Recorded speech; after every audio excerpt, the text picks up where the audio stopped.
municipal avec un renouvellement important. Donc on vous remette les 2 tomes de l'histoire des Chirolles, comme ça vous aurez l'occasion, pour celles et ceux qui ne l'avaient pas ou n'avaient pas eu l'occasion de le lire, pour pouvoir le faire. Alors tout le monde là, il y en a certains qui l'avaient déjà, qui, voilà. Si ils n'en ont pas l'usage, qu'ils nous le rendent, c'est pas la peine que ça se perde, voilà, puisque je dirais c'est quand même le coffret et que il nous en reste un certain nombre, mais il me semblait important que l'ensemble du conseil municipal puisse en disposer. Je vous propose de passer donc au compte rendu de la séance du conseil municipal du mardi 29 avril, qui pour l'essentiel, même si ce n'est pas en totalité, a été consacré à la mise en place des différentes responsabilités, délégations et autres présences. Est-ce qu'il y a des remarques sur ce compte rendu du conseil municipal? Magali Sante. En fait, semble-t-il qu'il y aurait une erreur de retranscription au niveau de la délibération 7. Semble-t-il qu'il y aurait une erreur de retranscription dans la délibération 7 sur la constitution de la commission d'appel d'offres, parce que la liste des titulaires avec 5 membres de la majorité présentés. Attendez, Page 4. 4.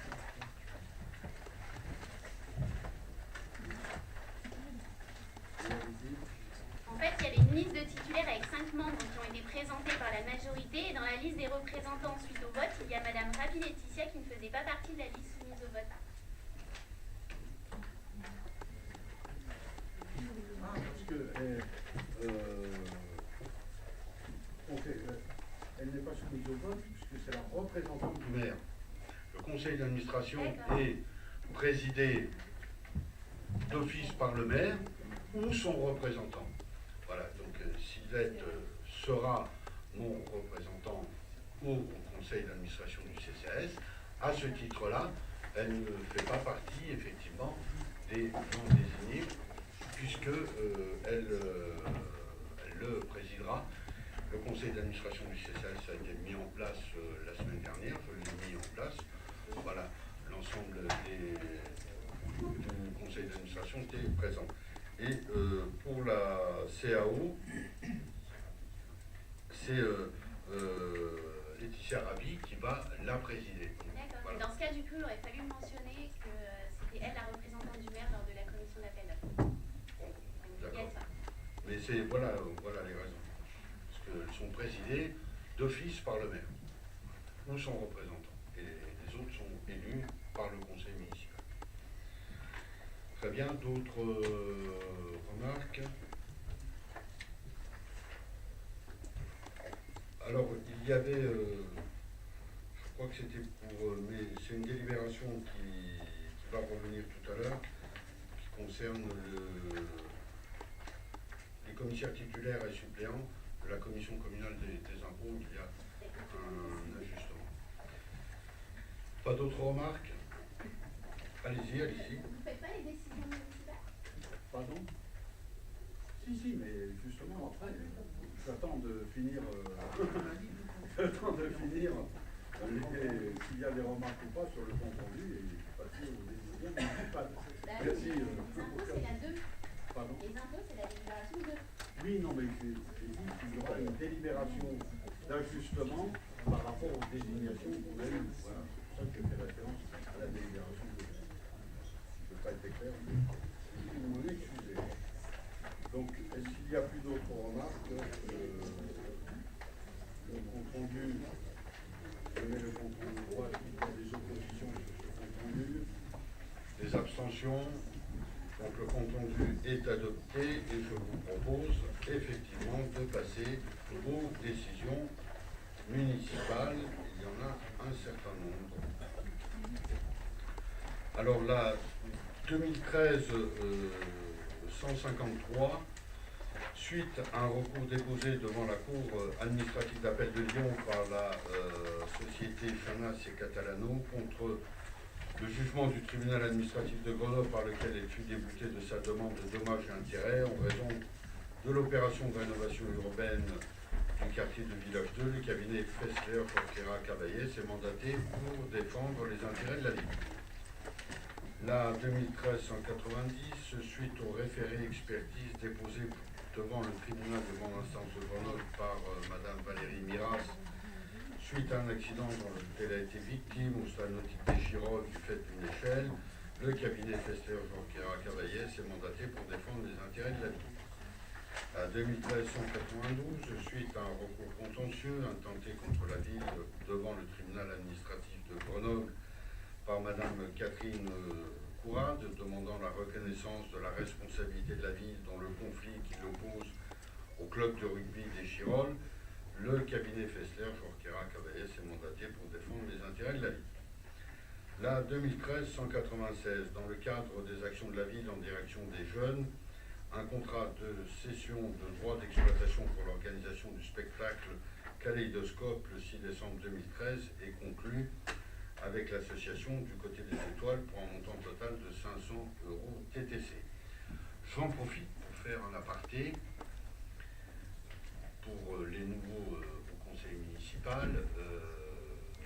Il y a du décalage, vous voyez bien, entre le rendu de la décision et le moment de la décision, parfois 6 mois, parfois plus. Cela tient au fait que nous ne pouvons payer qu'au moment où les entreprises nous renvoient l'ensemble des papiers signés. Il n'y a qu'à ce moment-là que nous pouvons engager, je dirais, les financements publics.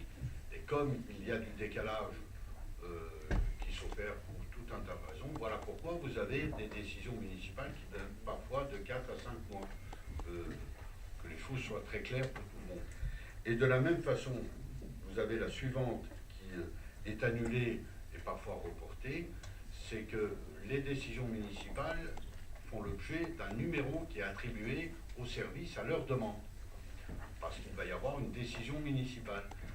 Et parfois, il y a des projets qui ne se réalisent pas en termes de décision municipale et qui font que ce numéro est annulé.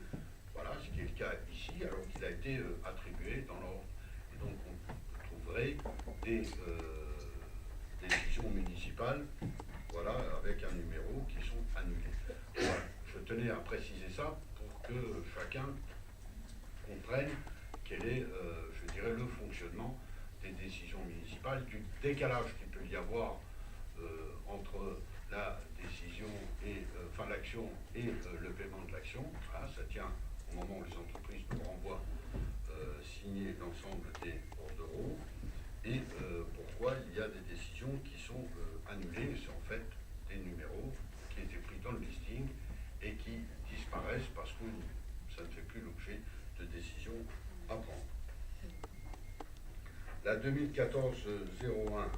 donc ça c'est l'année 2014, un contrat de location-maintenance d'un nouveau copieur installé au sein du service Affaires Générales, d'un montant de 10 € TTC par mois et de 0,0052 € hors taxe par copie est conclu avec l'entreprise CEPRO pour une durée de 5 ans. La 02, une convention pour la sensibilisation à l'éducation canine à destination des propriétaires canins est conclue avec Madame Jocelyne Martinez pour un montant qui sera en fonction du nombre d'heures commandées au prix de 80 € pour 2 heures de sensibilisation. La 03, suite au rachat d'une partie des actifs, c'est une activité d'impression de la société ABS Alto par la société CEPRO Alliance, un avenant de transfert de 2 marchés de maintenance des copieurs imprimantes fax est conclu avec la société CEPRO Alliance. Un marché, c'est la 04, un marché à procédure adaptée pour la réalisation d'un diagnostic et de préconisation dans le cadre de l'évolution du régime indemnitaire en place à la ville des Chirolles, d'un montant de 17 922,06 € est conclu avec le cabinet Duranton Consultant. La 1405, suite au remplacement des stores défectueux de l'hôtel de ville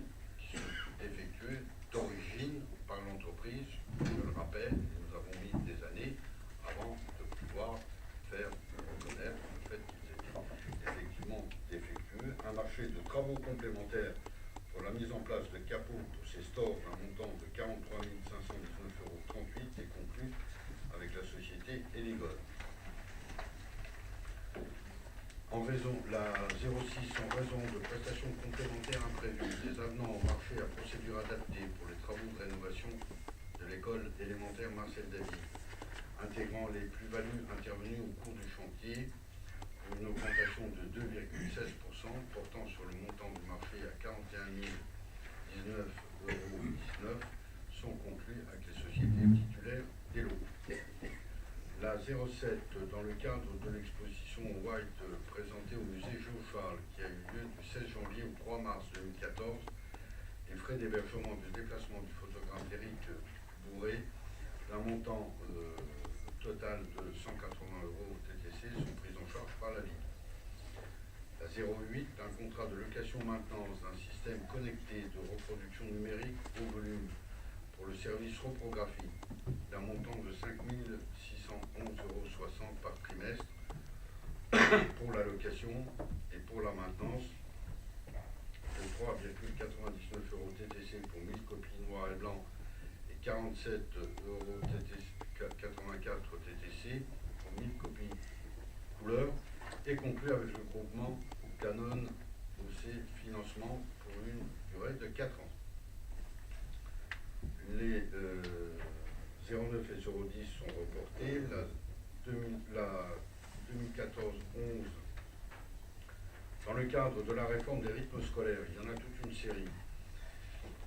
Une convention est signée avec l'association Zagré du Vent pour la mise en place d'activités sur le temps périscolaire pour un montant honoraire de 25 € du 6 janvier au 4 juillet 2014.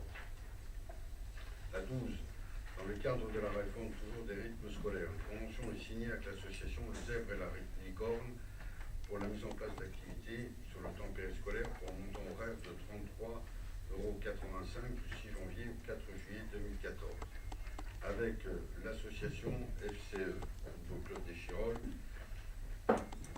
pour un montant horaire de 20 € du 6 janvier au 4 juillet 2014. La 14, toujours dans les rythmes scolaires, avec un handball pôle sud de 38 pour la mise en place d'activités pour un montant horaire de 22 €, toujours du 6 janvier au 4 juillet. La 15, avec l'ALE rugby pour un montant horaire de 20 €, toujours pour la même période.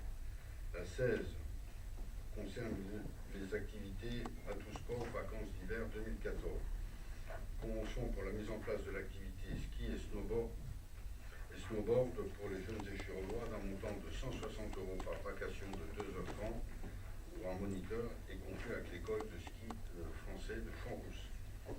La 17, toujours à tout sport, une convention pour la mise en place des activités ski raquettes et surfboard pour un montant de 1 900 € pour 2 demi-journées conclues avec Liberty Events. La 18, on revient au rythme scolaire, la série de la convention qui est conclue avec Ideal Danse pour la mise en place d'activités à 30 € horaire du 6 janvier au 4 juillet, c'est la même période. La 19, toujours sur les rythmes scolaires, là il s'agit du judo d'agglomération des Chirolles et 34,05 €, toujours pour la même période, montant horaire. La 20, avec Alpha Montagne pour un montant horaire de 37,97 € pour la même période. La 21, avec l'ALE Escalade pour un montant horaire de 24 €. La 22, avec Boxe et Chirolles pour un montant horaire de 20 €. La 23, avec l'ALE Gymnastique pour 20 € horaire. La 24, avec le Tennis Club des Chirolles pour un montant horaire de 24 €. La 25, avec Culture du Monde en Rhône-Alpes pour la mise en place d'activités donc pour un montant de 50 € horaire. La 26 avec l'ALE Athlétisme pour 22,54 €. 27 avec API pour la mise en place d'activités à 20 € horaire. La 28 avec vie et partage pour un montant horaire de 20 €. La 29 avec l'association sportive Surieux et Chirol Football pour un montant horaire de 20 €. La 30 concerne un contrat de maintenance des réseaux informatiques bas débit installés sur le territoire pour la protection des connexions aux serveurs informatiques des structures extérieures à l'hôtel de ville, un montant de 11 933,28 € pour un an, qui est conclu avec la société Nexty Raon. La 31 est annulée. La 32, un marché à procédure adaptée pour le contrôle et la révision des cloches et de l'horloge de l'église Saint-Jacques, ainsi que des cadrans et de l'horloge de l'ancien hôtel de ville, un montant forfaitaire annuel de 355,20 € est conclu avec l'entreprise Paccard. La 33, dans le cadre du projet de renouvellement urbain de Village 2, un marché de maîtrise d'œuvre pour le suivi et les études des travaux de construction d'un équipement mutualisé. Il s'agit du centre social Pôle Jeunesse et conclu avec une équipe composée du cabinet Salerno comme mandataire et des cabinets associés Sora et Tech pour la structure, Arbo Concept pour la structure bois et Chirus pour les fluides, qualité environnementale et économiste pour un marché de rémunération de 207 000 € TTC, soit 11,5% du marché du montant des travaux. La 34, suite à un recours contentieux intenté contre la ville devant le tribunal administratif de Grenoble par M. Merz, contestant la décision d'aménagement de son poste de travail pour des raisons médicales, le cabinet Fessler Jorquera Cavaillès est mandaté pour défendre les intérêts de la ville. Et la 35, pareil, suite à un recours contentieux devant le théâtre de Grenoble par M. Karim Larèche, contestant les conditions de prise en charge de son enfant diabétique à la cantine scolaire, le cabinet Fessler Jorquera Cavaillès est mandaté pour défendre les intérêts de la ville. Voilà en ce qui concerne donc les décisions municipales. Est-ce qu'il y a des remarques sur ces décisions municipales? Magali Vicente. Une remarque sur la décision numéro 2014-01. Il y a une erreur dans l'intitulé du compte rendu. 08 2014-01. Au sujet du copieur. Il y a une erreur dans l'intitulé du compte rendu puisqu'il ne s'agit pas d'un contrat de location mais seulement d'un contrat de maintenance vu que c'est un achat de copieur. Par ailleurs, je souhaitais faire une remarque purement professionnelle suite aux engagements pris par la ville pour professionnaliser les achats. La ligne des copieurs est très floue à la ville puisqu'aucun marché global pour l'ensemble des copieurs n'existe. Il y a seulement une série de petits contrats, ce qui n'entre absolument pas dans une démarche de qualité achat ni performance économique des achats. Cette remarque concerne d'ailleurs aussi la décision 2014-08 pour le marché de location-maintenance du copieur haut volume numérique, passé lui pour 4 ans. Ce type de matériel peut très bien faire l'objet d'un lot dans lequel un marché global de copieurs peut être envisagé, mais dissocié les uns des autres. Il y a donc une perte financière sur le tarif proposé. Enfin, l'achat d'un copieur est loin de faire partie des bonnes pratiques achats. La multiplicité de ces contrats à gérer qui ont un coût de gestion ainsi que le manque de politique globale sur la ligne copieur, source de dépenses importantes pour tout établissement, sont loin d'être un modèle de politique achat en faveur de la réalisation d'économies potentielles importantes. Ce contrat a été signé pour 5 ans, date à laquelle le copieur sera obsolète. Et deuxièmement, pour la décision 2014-05, il est indiqué dans la décision que les travaux de remplacement des stores défectueux sont couverts par l'assurance dommage-ouvrage. Est-ce que l'ensemble des dépenses liées au remplacement des stores sont couverts ou reste-t-il des frais à la charge de la ville? Parce que 60 stores sur 108 défectueux, c'est presque la moitié du parc. Il y a donc une responsabilité du titulaire qui doit prendre à sa charge les réparations.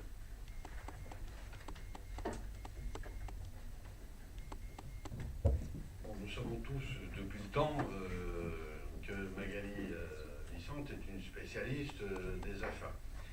Donc moi, je ne vais pas, je dirais, engager un débat technique, je ferai simplement une remarque. Il ne faut pas confondre une collectivité locale qui a assujetti un certain nombre de règles et une entreprise privée, qui n'est pas assujettie aux mêmes règles. Voilà. Donc la mise en place de ce qui existe dans le privé, dans le public, c'est pas si simple Ceci dit, pardon, je ne suis pas interrompu, voilà, on est tranquille, on est sur une question, si on peut progresser, moi ça ne me dérange pas. Donc, sur cette question-là, demanderai à ce qu'on examine la remarque que vous faites. J'en connais la réponse, mais je préfère qu'on l'examine et qu'on vous en fasse une réponse. En ce qui concerne, je dirais, ce photocopieur, nous sommes bien dans la démarche de location-maintenance. Voilà, on ne l'achète pas. C'est la location qui inclut la maintenance. C'est marqué achat. Pardon? C'est marqué achat. Oui. C'est pas la location. Oui, mais... Non, oui. On n'achète pas, on ne l'achète pas, Magali Bissante, je vous ai expliqué que les terminologies ne sont pas les mêmes.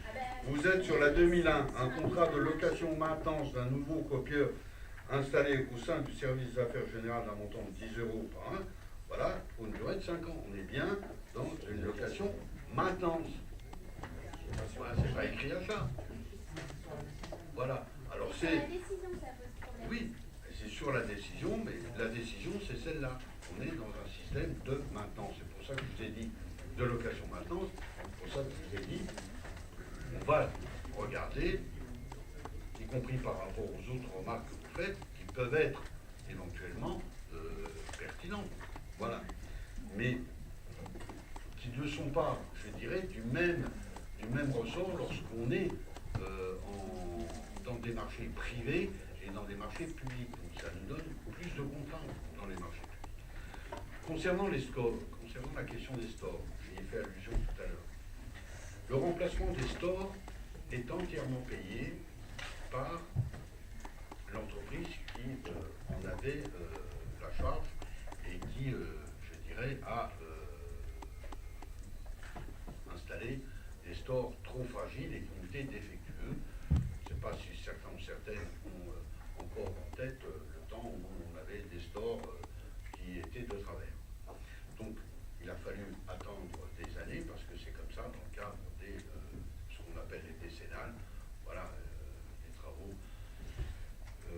défectueux pour que ce soit revenu et payé par l'entreprise. Donc tout ça, c'est pas un problème, ça a été entièrement payé. La question à laquelle on était confronté, c'est est-ce qu'on remettait les mêmes? Parce qu'un des problèmes défectueux, c'est que les boîtiers dans lesquels s'emboîtent les stores lorsqu'ils remontent étaient trop petits. Donc, ou on remettait les mêmes, payés totalement dans le cadre de la garantie, ou, et on aurait eu le même phénomène lorsqu'il y a le vent du sud par rapport aux voisins avec les vibrations qui s'installaient, puisque tous les stores ne remontaient pas dans les boîtiers qui étaient trop petits. Mais ça, c'était le projet initial, et dans ce cas-là, tout était fait de la même façon et financé entièrement par l'entreprise. Soit on réglait le problème définitivement en faisant installer des boîtiers qui étaient des boîtiers plus importants, qui permettent à l'ensemble des stores de se replier à l'intérieur du boîtier et de ne plus avoir les inconvénients pour les habitants riverains lorsqu'il y a le vent du sud de vibrations des stores, de vibrations importantes lorsqu'il y avait le... Voilà. Donc nous avons décidé de mettre les stores plus importants, de faire un travail qui soit un travail fini, parce que si c'est pour après recommencer la même mécanique, cela aurait été un peu incompréhensible. Mais ce surplus-là, celui-là, il est à notre charge. Voilà, c'est ça la décision que vous avez. Information, le programme n'était pas tout à fait fini, mais l'entreprise avec laquelle nous avions passé une compagnie a déposé le bilan. Donc tout n'est pas fini encore. Voilà, une grande partie avait été faite. C'est pour ça que les autres stores avaient été attachés à un moment donné pour éviter qu'ils baissent, qu'ils se mettent en travers ou qu'ils vivent. Et donc, pour la partie qui n'était pas finie, même si l'essentiel on l'avait fait, voilà, on a encore un problème à résoudre de trouver une nouvelle entreprise à la place de celle qui a déposé le bilan. Voilà en ce qui concerne la remarque. Excusez-moi, est-ce que je peux pas être insistante, mais je reviens sur le copieur, juste parce que soit il y a une erreur dans la décision, soit il y a un souci, parce que clairement,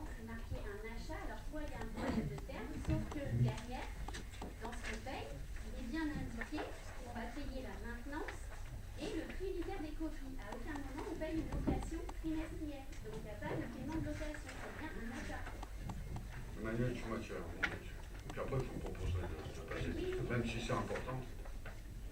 J'ai jamais été responsable des achats, mais dans une vie antérieure, je me suis occupé de photocopieurs.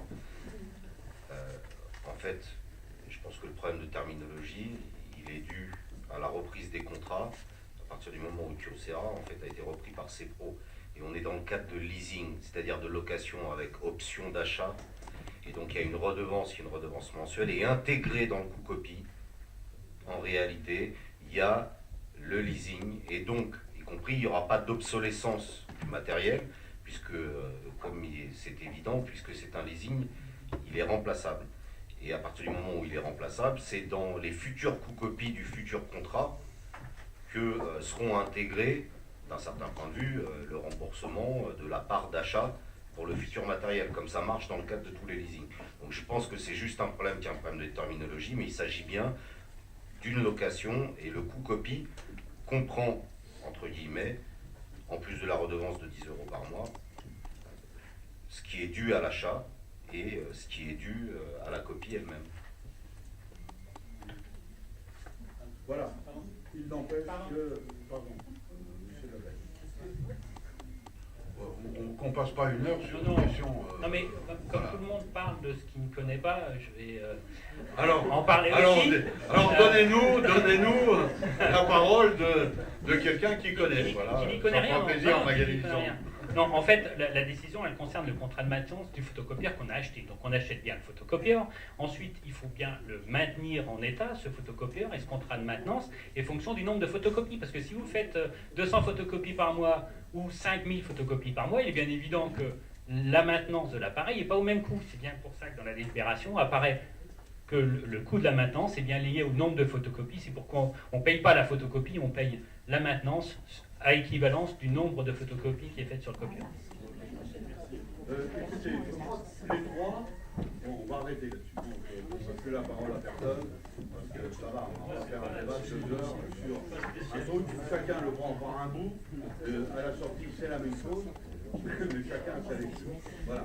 Je vous propose d'en venir aux décisions municipales, de faire une remarque. Ça serait quand même. Faire une remarque quand même, parce que, je veux dire, si on a ce débat-là, c'est que quelque part, il y a quelque chose qui peut être sujet à interprétation. Voilà, d'être plus clair dans, l'expression, je dirais, de ce type de... Voilà, pour qu'il n'y ait pas les interprétations qui font que, quand on parle de la même chose, chacun le prend par un aspect. Voilà. Alors Laurent, s'il y a quelque chose de novateur à apporter, sinon on ne fait plus de débat sur des histoires de photocopieurs. Allez-y. Oui, non, moi je ne suis pas spécialiste des photocopies et je ne vais pas m'exprimer là-dessus. 2 remarques sur les décisions qui sont rapportées ce soir. La première, vous l'avez évoqué, mais je ne sais pas si ça répond entièrement à la question, puisque dans les décisions qui sont rapportées, il y en a qui datent de plus de 8 mois. Donc je trouve qu'on est sur un délai qui est anormalement long, malgré les éléments d'explication que vous avez apportés. Je souhaiterais savoir s'il y a un motif particulier pour ce retard de 8 mois. Et est-ce qu'on peut avoir une vision plus juste de la situation de la ville en raccourcissant les délais à des durées plus raisonnables? Ça, c'était ma première remarque. Et la seconde, plusieurs décisions concernent le mandat donné au cabinet Fessler pour représenter la ville, et ce depuis plusieurs années maintenant. Quelque chose qu'on voit traditionnellement. Dans le même temps, le cabinet Fessler a été mandaté quelques jours avant le premier tour des municipales par le candidat maire sortant, donc par vous, pour vous représenter dans un contentieux électoral, à titre privé donc, dont vous avez été débouté d'ailleurs. Nous souhaitons que ce genre de maladresse ne se reproduise pas à l'avenir, afin de séparer de façon stricte la défense des intérêts collectifs de la ville d'une part, et la défense des intérêts privés de ses élus de l'autre. Merci. Alors 2 choses. La première, je veux bien qu'on réinsiste. J'ai donné l'explication et je sais bien qu'on peut essayer de tordre pour coller sur la faute de la ville. Non, ce sont les entreprises qui doivent nous envoyer signer les bordeaux. Et les retards, ce n'est pas des retards, ce sont des délais. Tant qu'elles ne les envoient pas, nous, on ne peut pas payer. Donc, quand elle nous les envoie, ça peut être 3 mois, 4 mois, 6 mois, 8 mois après. À ce moment-là, la décision vient. C'est pour ça que vous avez des décisions, je l'ai dit. Voilà. Et comme je me doutais qu'on allait nous faire ce coup-là, même après 12 années passées dans la majorité, même plus dans la majorité municipale, l'explication que je viens de donner, je l'ai donnée à plusieurs reprises dans le mandat dernier, j'ai fait ressortir par le service, effectivement, la question des décisions municipales. Voici les étapes de l'élaboration d'une décision municipale jusqu'à son passage en conseil municipal. D'abord, rédaction des décisions de leurs pièces contractuelles par les services. 2, contrôle juridique par le pôle questure, conseil juridique. 3, mise à la signature du maire. 4, envoi des décisions de leurs pièces contractuelles à la préfecture. 5, envoi des pièces contractuelles aux contractants de la ville pour signature. 6, après retour des pièces contractuelles signées, passage des décisions au conseil municipal. Or, tant que les pièces contractuelles des décisions ne nous ont pas été retournées, signées par les co-contractants de la ville, il n'est pas possible de les passer au conseil municipal. Dans ce cas, la décision fait l'objet d'un report jusqu'à ce que le co-contractant de la ville nous ait transmis la pièce contractuelle manquante.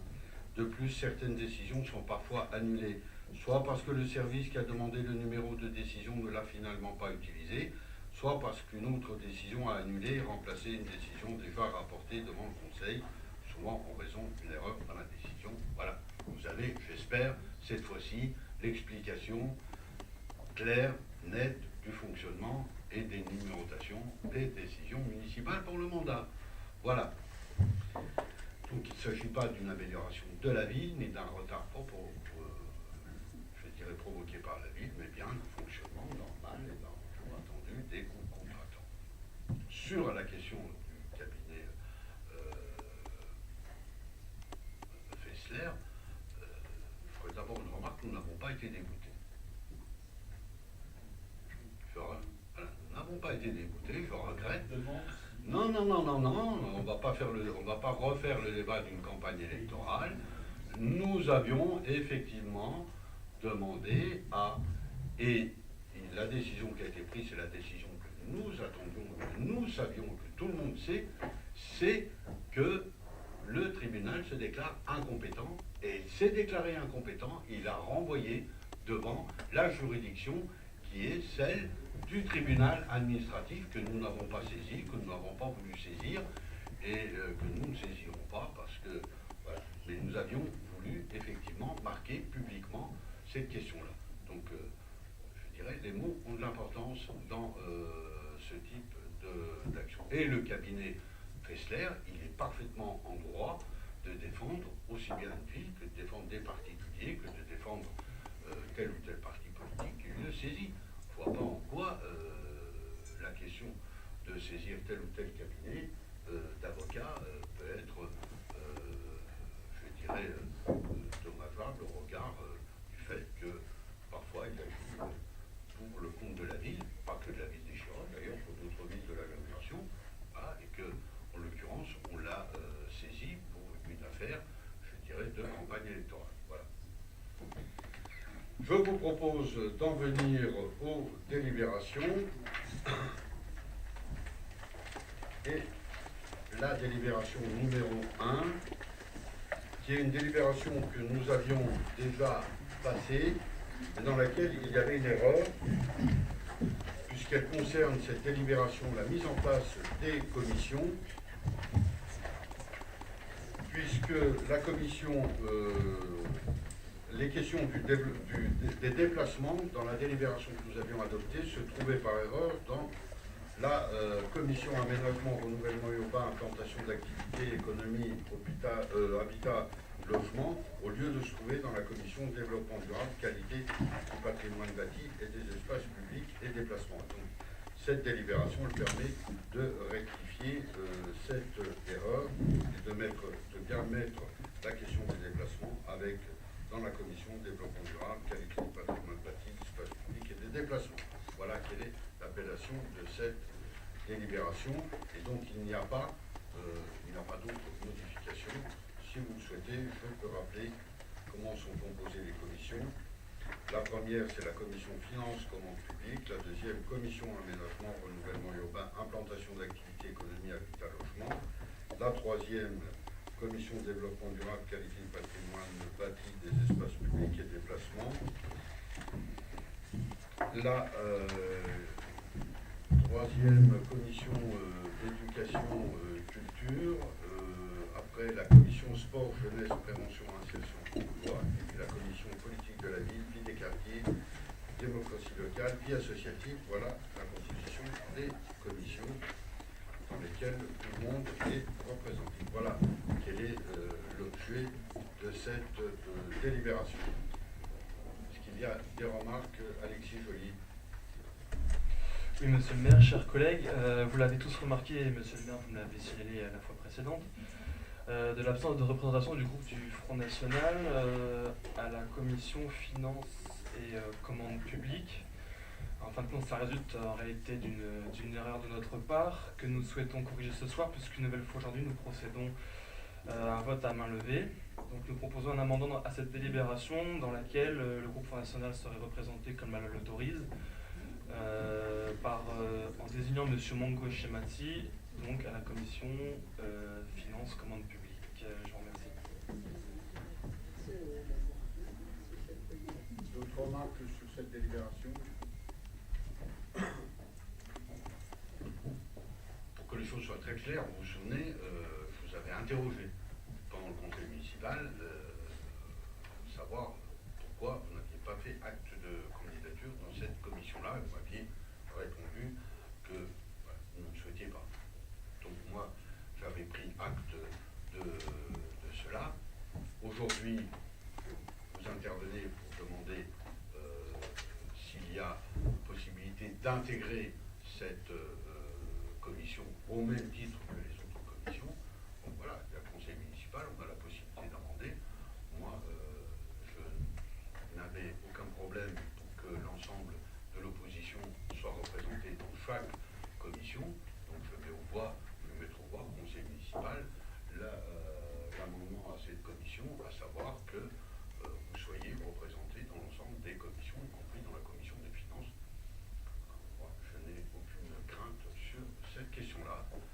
Donc, pardon, donc ce serait qui, monsieur? C'est pas moi, c'est Mongo Chemati. Oui, j'ai bien compris. Donc je mets au voie la candidature de monsieur Mongo Chemati pour être à la commission des finances. Est-ce qu'on peut voter à main levée? Est-ce qu'il y a des oppositions? Des abstentions? Donc la commission sera complétée par monsieur Chemati. Je vous remercie. Très bien, je vous propose de continuer et donc la deuxième délibération concerne la désignation des commissaires titulaires et suppléants membres de la commission. Oui, on me rappelle, j'ai fait voter l'amendement, mais je n'ai pas fait voter la délibération. C'était retour sur la délibération précédente. Donc, avec l'amendement adopté, est-ce qu'il y a des oppositions? Des abstentions? Donc, elle est adoptée. La délibération numéro 2, donc désignation des commissaires titulaires et suppléants membres de la commission communale des impôts directs. Donc, conformément à l'article 1650 du Code général des impôts, il convient de désigner 16 commissaires titulaires et 16 commissaires suppléants, parmi lesquels le directeur des services fiscaux de l'Isère désignera les représentants chargés de siéger à la commission communale des impôts. Et donc c'est lui qui choisira dans cette liste-là, aussi bien pour les titulaires que pour les suppléants. Et donc il vous est été proposé la liste suivante. Comme titulaire, Thierry Monel, André Cabrera, Germaine Capelli, Daniel Blanc-Lapierre, Robert Deplanque, Thierry Poda, Isabelle Kmira, Daniel Genevois, Mehdi Boutafa, Daniel Bessiron, Mohamed Makni, Amandine Demort, Liliane Pesquier, Emmanuel Schumacher, Alban Rosa, et puis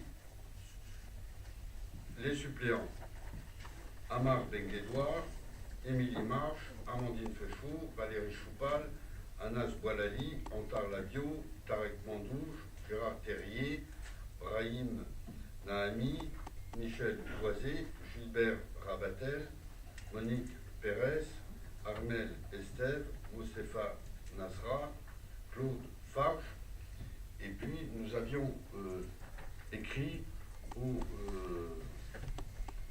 groupe de... alors je ne sais plus en tête le nom des groupes. Le groupe de... Il faut que je m'habitue. Groupe à Magali Dissant pour une place de suppléant.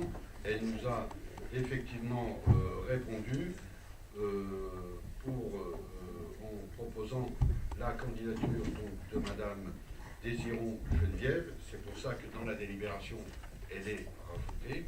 Voilà. Et le groupe Échirol, c'est vous, qui ne nous a pas répondu, et c'est pour ça qu'il y en a. Voilà. Laurent Berthet. Je vais donc vous faire une réponse en direct, l'avantage des conseils municipaux.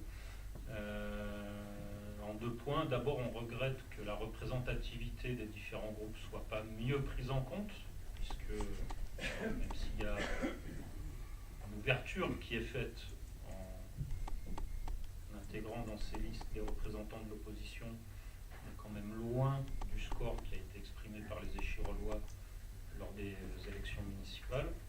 C'est ma première remarque. Et la deuxième, c'est que compte tenu de cette ouverture, nous proposons donc la candidature de Thierry Labelle et que nous adopterons cette liste conformément à la position qui était la nôtre lors du dernier conseil où nous avons voté toutes les représentations dès lors qu'elles intégraient des représentants de l'opposition. Merci. Très bien. D'autres remarques, Magali Dissant?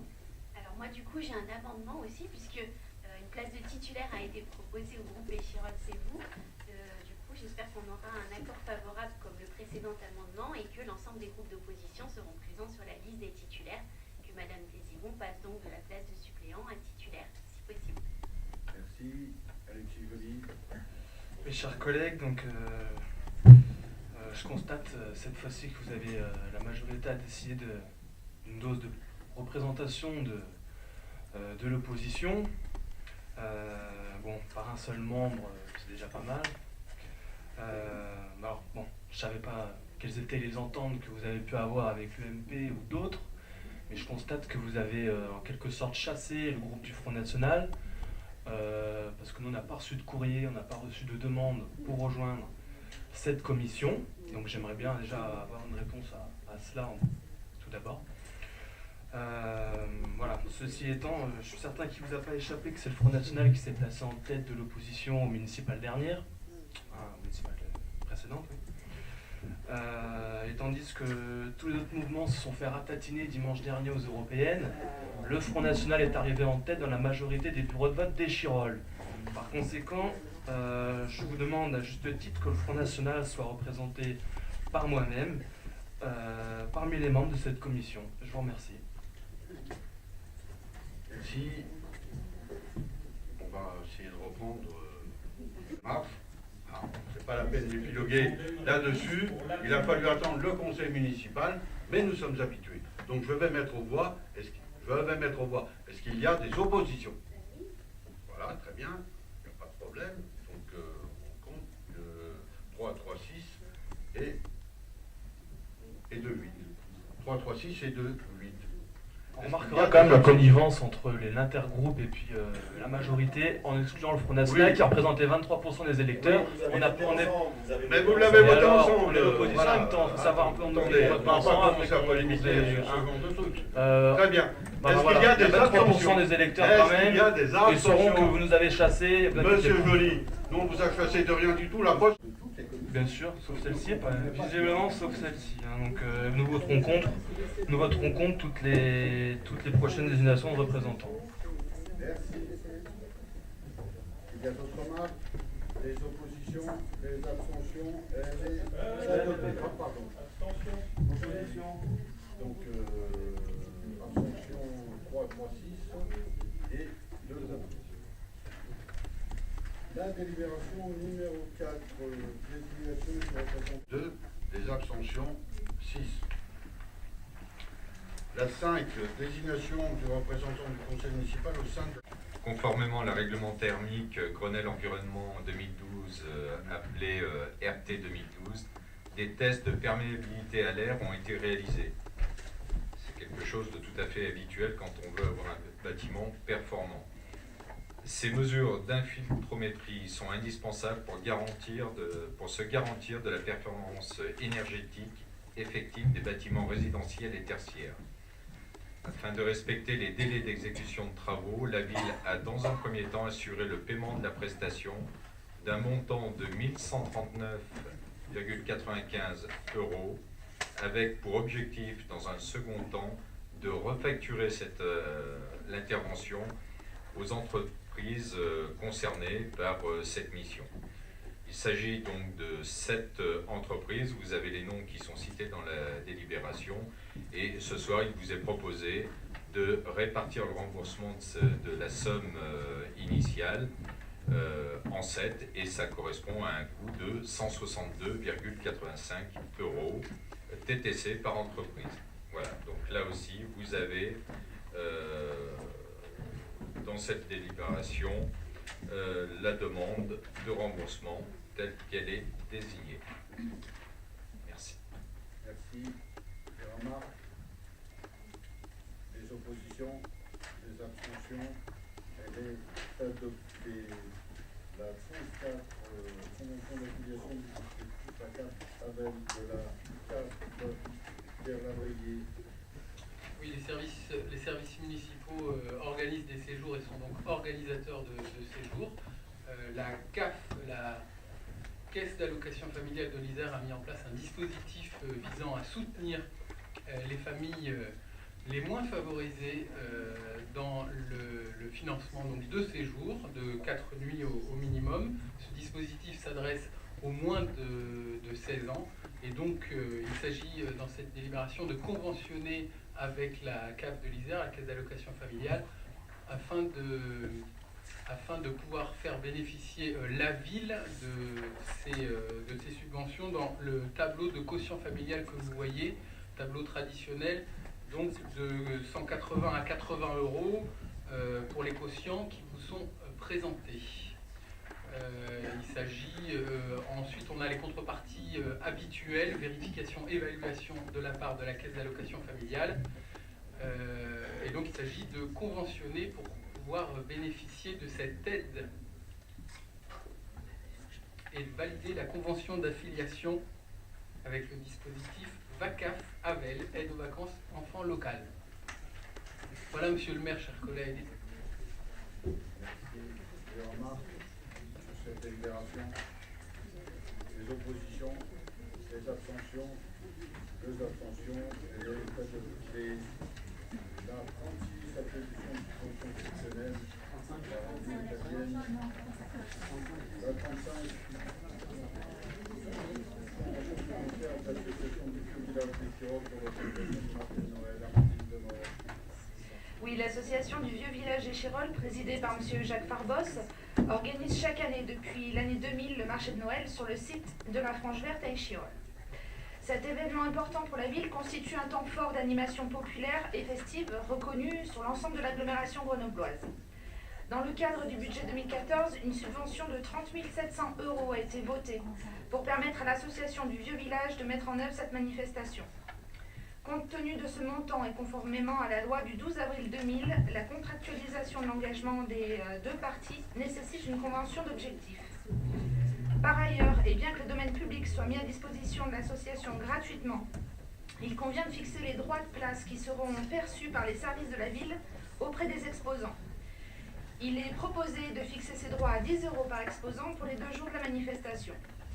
Il est donc proposé au conseil municipal de se prononcer sur les termes de la convention à passer avec l'association du Vieux Village, organisatrice de ce marché de Noël 2014, ainsi que sur la fixation de ces droits de place et d'autoriser monsieur le maire ou son représentant à la signer. Je remarque sur cette délibération, Magali Duchamp,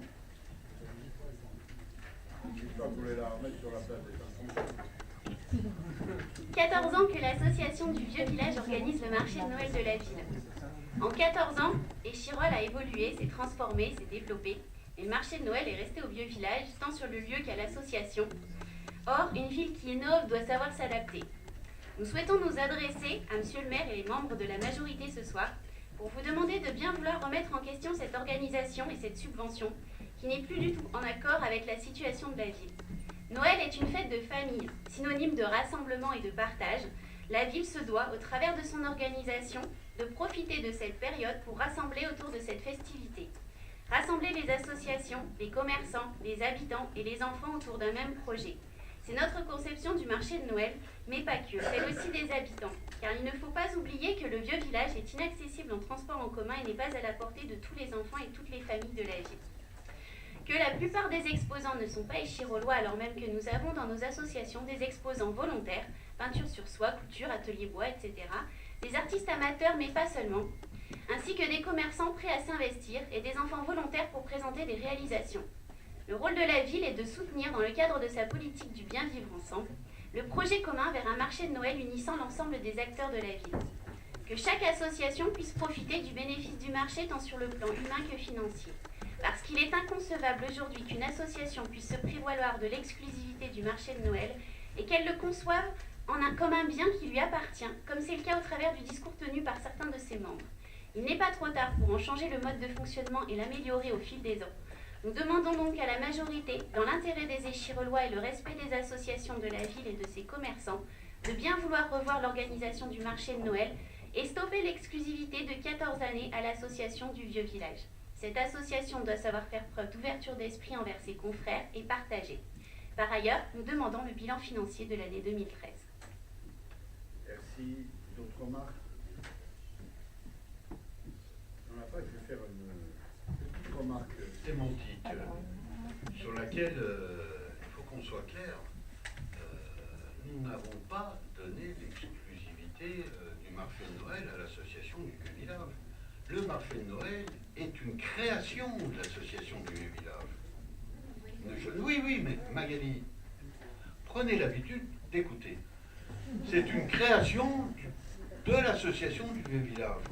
Et je trouve qu'une commune comme la nôtre devrait plutôt se réjouir qu'une association soit en mesure de porter bénévolement une initiative comme celle du marché de Noël, qui, à ce que je sache, est plutôt dense du point de vue de la fréquentation.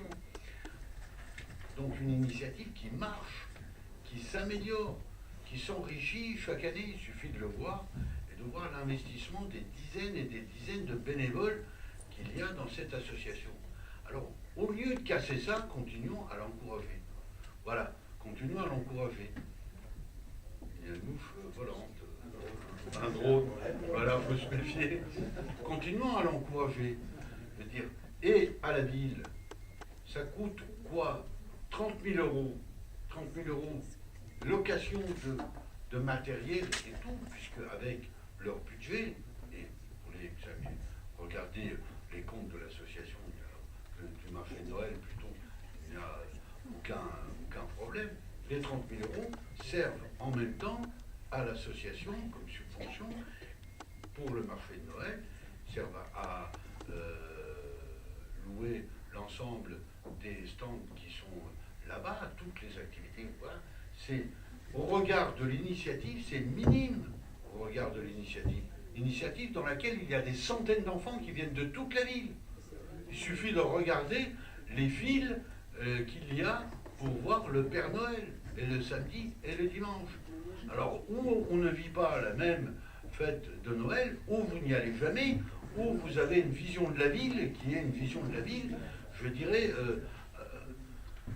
irréelle. Parce que lorsque vous proposez de la mettre sur la place des 5 Fontaines, vous imaginez, sur la place des 5 Fontaines, piqueter l'ensemble des stands sur la place des 5 Fontaines. Je ne parle que de ça. Ça veut dire que vous l'avez fracassé, la place des 5 Fontaines. Ben oui, non mais attendez, moi ça s'appelle comment? Quand vous allez mettre 40 ou 50 stands sur la place des 5 Fontaines, comment vous les clouez sur les... Voilà, vous l'avez fracassé. Donc c'est irréel. Ensuite, ça veut dire qu'on veut casser une initiative qui est une initiative habitante, associative, forte, dans laquelle, moi j'encourage plutôt les élus à la donner en exemple, qui est conviviale, qui certes n'a rien à voir avec des marchés de Noël commerciaux où il n'y a que des commerçants autour d'une place qui d'ailleurs, la plupart du temps, ne viennent pas plus de la ville et tout. C'est pas nous qui les choisissons, les commerçants. C'est l'association qui les choisit et il faut leur laisser, je dirais, la responsabilité d'une initiative qui leur appartient. Et la ville, elle doit jouer son rôle, qui est celui de permettre à ce qu'une initiative aussi importante, aussi citoyenne, aussi populaire, aussi conviviale que le marché de Noël, voilà, puisse se dérouler. Si seulement il y avait, je dirais, la capacité habitante à ce que ça dure plus que le week-end, ce serait encore plus intéressant et encore plus encourageant et sans doute encore plus convivial. Voilà, donc après chacun, Magali Vicente, chacun a le droit d'avoir son opinion, vous l'avez donnée, elle est respectable, voilà, et moi je propose à la majorité d'adopter cette délibération. Voilà. Donc, est-ce qu'il y a des oppositions? Donc, 3, des abstentions, elle est adoptée. Je crois que non, il reste à 36, toujours Amandine Demort, subvention exceptionnelle à la radio italienne de Grenoble. Oui, et dans le cadre du jumelage avec la commune de Grugliasco, la ville soutient la promotion de la langue et de la culture italienne. Depuis 1983, l'association des immigrés italiens située à Grenoble gère la radio italienne. Il s'agit d'une association à but non lucratif dont l'objectif premier est la promotion de la langue et de la culture italienne. L'association est de surcroît un acteur de l'information locale puisqu'elle relaie toutes les programmations à caractère culturel et récréatif organisées à Échirolles. Il vous est donc proposé de verser à l'association des immigrés italiens une subvention exceptionnelle de 300 € afin de soutenir leur action de promotion de la langue italienne et de la programmation des événements organisés sur notre ville. Merci. Alexis Joly. Oui, pendant la campagne des élections présidentielles et municipales, j'avais clairement indiqué dans le programme que nous avions rédigé, que nous soutiendrons en toutes circonstances la langue française et les traditions françaises. La langue française, la promotion et la défense de la langue française. Donc c'est par conséquent, nous voterons contre cette subvention de 300 €. C'est dommage pour un parti qui va s'allier avec la Ligue du Nord. C'est un groupe en Europe. Voilà. On va s'allier aussi avec le FPO, ça tombe bien, je parle allemand. Est-ce qu'il y a des oppositions? Les abstentions. Elle est adoptée. Je vous informe que le prochain conseil municipal aura lieu le 24 juin.